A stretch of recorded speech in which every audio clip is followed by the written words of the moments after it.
Dedim çağırdım gerçek erleri, pirim var neyleyim dünya malını. Sonunda vardığım kara yerlerdir, ölüm var neyleyim dünya malını. Ölüm var neyleyim dünya malını.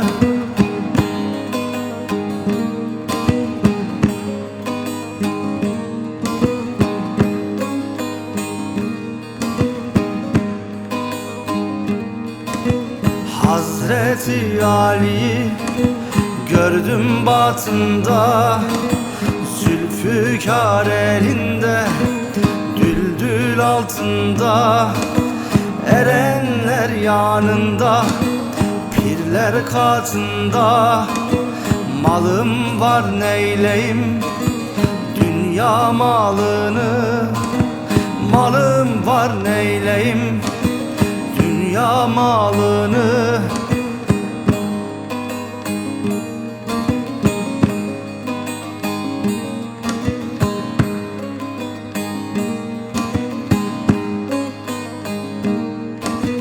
Gönlümü gönderdim dünya dolaşa, gökten kısmet yağar kullar paylaşa.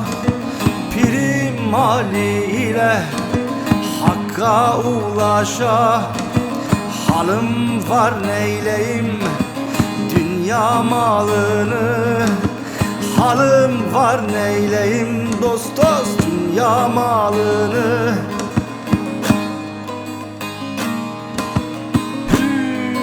Yâli edrikli edrikli, medet mürvet yâli yâli.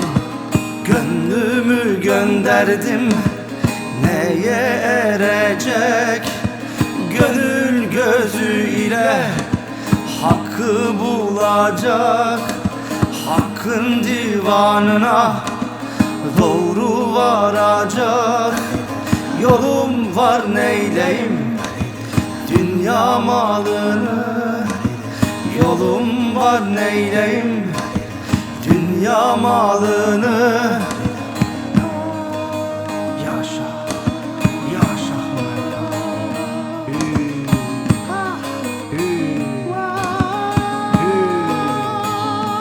yani